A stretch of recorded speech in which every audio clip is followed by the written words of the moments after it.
não sei colocar limite. Por isso, minha vida vive sendo violada. Bem-vindos ao Deixa que eu falo, uma mentoria aberta para todos, onde eu falo o que ninguém tem coragem de falar. Gente, quando falamos de limite, existe apenas duas possibilidades, né? Ou você comunica para as pessoas quais são os seus limites, ou você vai estar sempre sendo afetada, magoada, agredida, violada. Eu mesma, Andresa Vera, eu sempre fui muito frustrada, né? Porque as pessoas não respeitavam meus limites. E hoje, com o passar do tempo, eu vi que eu demorei muito, mas muito tempo a aprender a comunicar meus limites. E, gente, colocar limites é algo muito pessoal, sabe? É algo muito seu. Porque o que é bom pra mim pode não ser bom pra você. E como foi que eu aprendi, estou aprendendo ao longo do tempo, né? A colocar limites. Vamos lá. Eu aprendi a me escutar, sabe? Eu comecei a me conhecer melhor. Eu comecei a observar o que eu tolerava, o que eu não tolerava, sabe? Eu comecei a observar até onde eu ia, porque eu ia, né? Se eu conseguiria de fato ir, né? E por que eu deveria ir? Comecei a observar quais os limites eram realmente meus e quais limites eram do outro.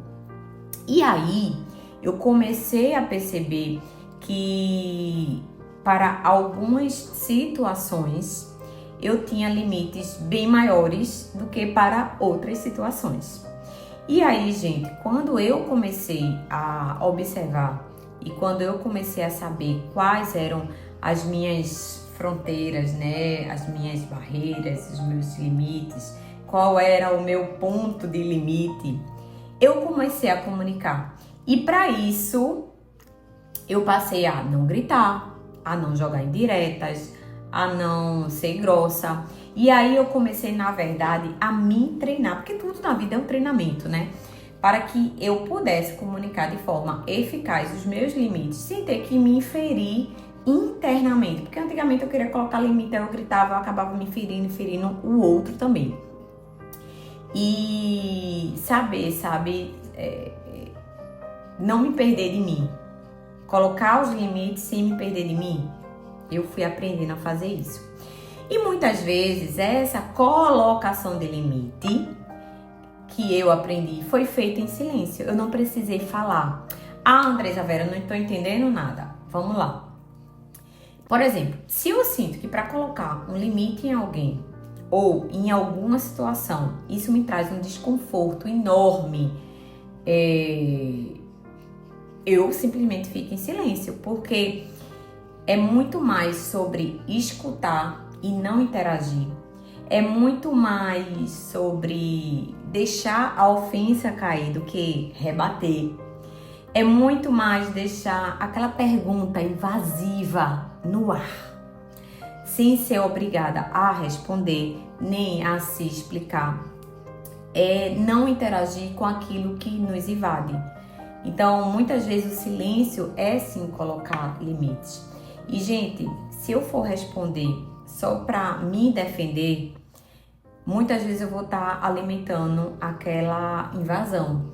Eu vou estar alimentando aquela violação de limites. E aí, eu aprendi que o silêncio, né, ele limita muitas vezes com mais eficiência do que muitas palavras bem pensadas, bem articuladas, bem argumentadas, sabe? Por isso que se algo não faz sentido para você, cale-se.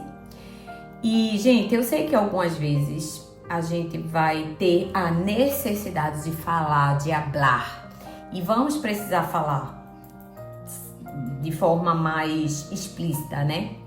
Mas o que vai nos ajudar a perceber quando é hora de falar ou de calar, sabe, ou de ficar caladinho na sua, é a nossa habilidade de estarmos centrados em nós mesmos, sabe? De termos o famoso domínio próprio. Ai, eu amo essa palavra, domínio próprio. É algo que eu não tenho muito, mas eu tô tentando, sabe? Ter domínio próprio.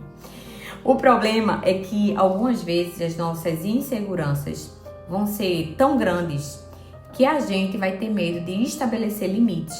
Vamos ter medo, sabe, de desagradar, medo do que o outro vai pensar, medo daquela pessoa não gostar.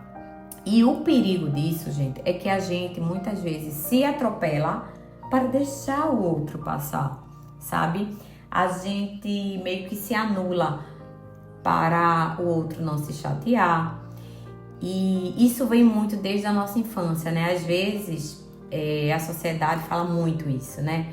Diz que é melhor você se anular do que você desagradar, do que você se expor, sabe? E a gente também não gosta, né? Quando alguém comunica limites para nós. A gente quer que respeite os nossos, mas será que a gente está respeitando os dos outros? Então, eu queria que você refletisse sobre isso também. Na verdade, comunicar limites vai trazer, sim, um preço a se pagar. E a conta chega, sabe? E chega mesmo, porque chegou para mim. A gente manifestando ou não os nossos limites. No fundo, vai ser sempre uma escolha. Ou você escolhe o preço de se posicionar, ou escolhe o preço de ser sempre violada, ou você comunica quais são os seus limites, ou de verdade você vai estar sempre sendo frustrada, sabe? E não vai parar de reclamar, e alguém sempre vai ultrapassar. Então, pense nisso. Como você tem colocado os seus limites, né? Se conheça para aprender a colocar os seus limites. Então, se esse vídeo tocou em você, curte, compartilha, se inscreve no canal, né? Se você quiser também semear na minha vida, eu sempre deixo o Pix aqui na descrição. E eu ficarei muito grata se você compartilhar e deixar um comentário aqui e dicas para os próximos vídeos. Um beijo, Andresa Vera.